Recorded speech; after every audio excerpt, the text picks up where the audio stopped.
Bien, bonjour à toutes et à tous. Nous allons prolonger notre étude du petit livre bleu avec le capital et les revenus, deuxième partie.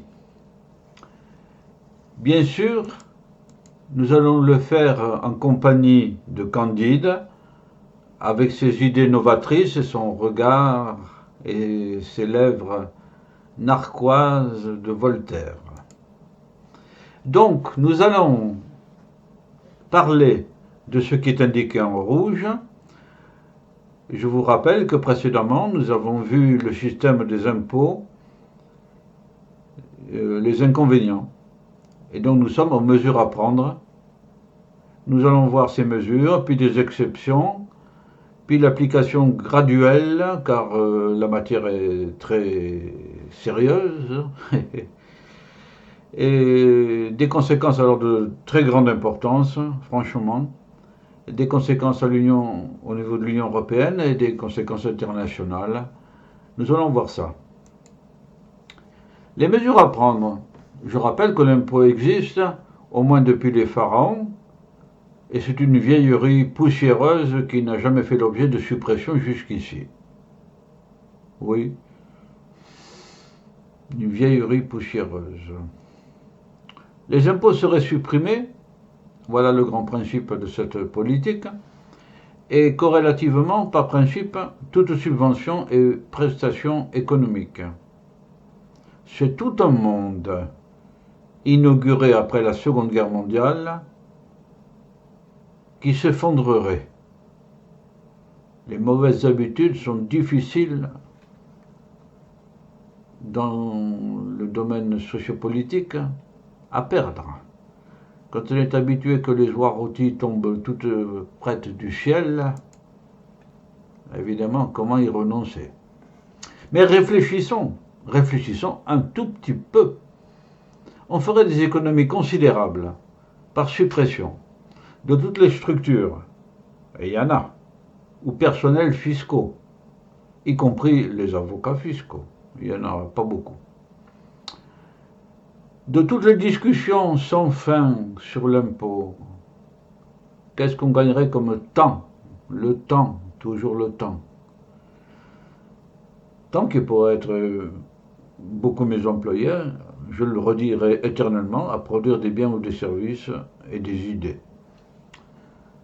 De toutes les subventions ou prestations, de la fraude fiscale ou sociale en tout genre, y compris terroristes, de tous les contrôles afférents, les contrôles. Que de temps, que d'énergie, que de semaines et de semaines passées à ça partout en France. De tous les travaux officiels français ou de l'Union européenne en matière d'évasion fiscale, l'évasion fiscale, les listes noires, les échanges administratifs fiscaux obligatoires, et notamment de l'action menée par la Commission de l'Union européenne et plus largement par les services de l'Union européenne qui travaillent dans ce domaine, et puis même toutes les études de l'OCDE, Organisation de coopération et de développement économique, voilà. Que de temps on pourrait consacrer à des choses bien plus utiles que d'organiser la pénurie des citoyens, des moyens des citoyens. 623 des exceptions. Bien sûr, les subventions sociales à l'humain, dûment vérifiées, sans fraude, évidemment, pour les nécessiteux, les vrais pauvres, seraient maintenues. Elles seraient financées par l'activité économique des personnes publiques et en seraient un moteur et une motivation d'intérêt public. Corrélativement, on pourrait lancer des projets économiques. Un effort de financement par les entreprises publiques ou privées devrait être organisé, ce qui diminuera la pauvreté par l'emploi. Car c'est bien beau d'avoir des pauvres, mais il faut savoir pourquoi. Du nécessiteux. Et il faut remédier au fond, par le développement de tout ce qui concerne le citoyen, dont j'ai déjà parlé plus haut. Deuxième exception, le cas des très grandes sociétés ou des très grandes fortunes devrait être une exception à la règle de non-imposition. Ça se comprend aussi. 624. De l'application graduelle. Les principes étant arrêtés, une telle révolution des habitudes, devant se faire en douceur et non à coups de barricade, implique que l'on aille progressivement, lentement. Par exemple, la suppression des impôts pourra être au début partielle. On pourrait maintenir temporairement la TVA, qui ne pèse que sur le citoyen, mais qui le laisse libre de consommer tel ou tel bien ou service taxé. Oui, on a quand même dans cet impôt-là la liberté de son imposition en choisissant des biens ou des services faiblement taxés. Et qui pour l'État est une ressource majeure. Oui, la TVA, je ne me souviens plus du chiffre exact, mais c'est une très grosse ressource de l'État. Ce qui me reviendra à continuer à exonérer les entreprises. Voilà. Neutralité. Maurice Lauré, l'inventeur de la TVA, était un génie. Faire payer des impôts sans... Quand vous mangez votre gâteau, vous n'avez pas l'impression de manger de la TVA. C'est génial, c'est anesthésique. Bon, voyons voir maintenant des conséquences de grande importance, de très grande importance même. La suppression des impôts en France devra être étudiée et planifiée sur plusieurs années, car elle aura des répercussions extraordinaires. Extraordinaires. Pendant quelques années, elle fera de la France le premier paradis fiscal du monde. Voilà l'idée. Ce sera plus la City de Londres, car il n'est pas besoin d'aller chercher aux îles Bahamas ou aux îles Caïmans ou à Panama. Voilà. La City de Londres, tout simplement. Le premier paradis fiscal du monde. Et quelles en seraient les conséquences? Je vous pose la question. La France, premier paradis blanc, normal, voulu par la loi de l'État, en toute honnêteté, en toute loyauté, en toute stratégie sociale, au service du citoyen. Pas la fraude noire, la fraude de la drogue, etc. Eh bien, les conséquences. Une conséquence relativement mineure de ruiner les autres paradis fiscaux. On y arriverait, enfin. On n'y est jamais arrivé. Au contraire, on les a rendus plus florissants.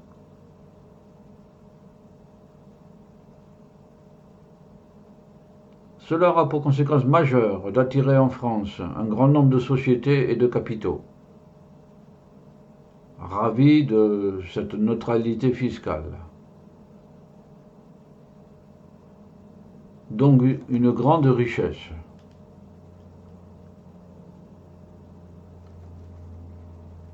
C'est deux grandes conséquences.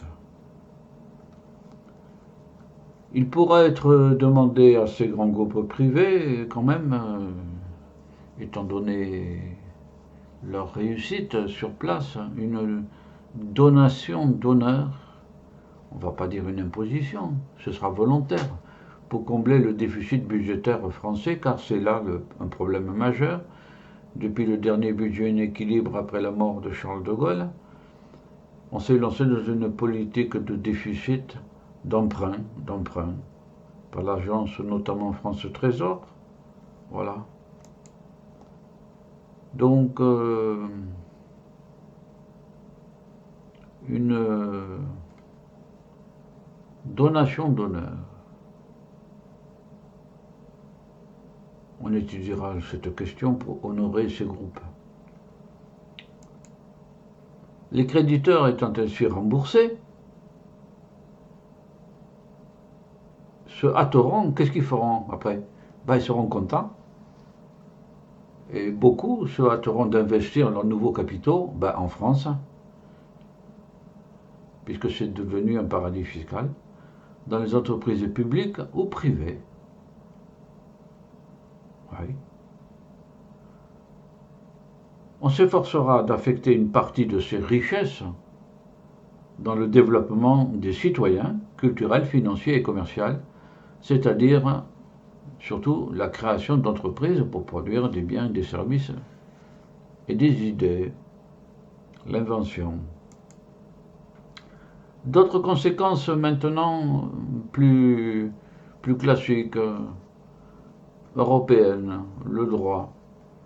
Bon, c'est un rappel, c'est tout là. Dans le cadre de l'Union européenne, la fiscalité est de la compétence stricte de chaque État. La décision de la France d'abolir les impôts serait donc conforme au droit de l'Union européenne. La seule réserve est que l'unanimité des autres États membres s'y oppose. Encore que s'il y a opposition persistante de la France, l'unanimité requise de tous les États de l'Union européenne n'est pas remplie, par définition. Voilà. Donc il n'y a pas d'obstacle juridique. Il y aura des obstacles politiques, bien sûr. Le fait. Jouer cavalier seul est discutable, évidemment, mais bon, c'est une réalité fondamentale. On peut alors imaginer que quelques États de l'Union européenne jouent la même carte,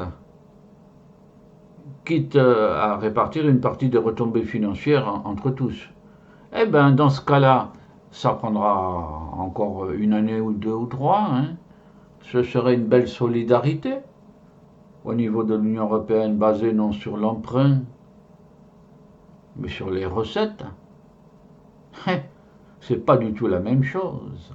Pas du tout.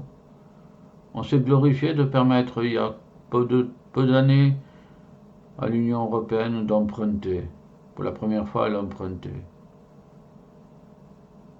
Il vaut mieux encaisser des recettes que d'emprunter.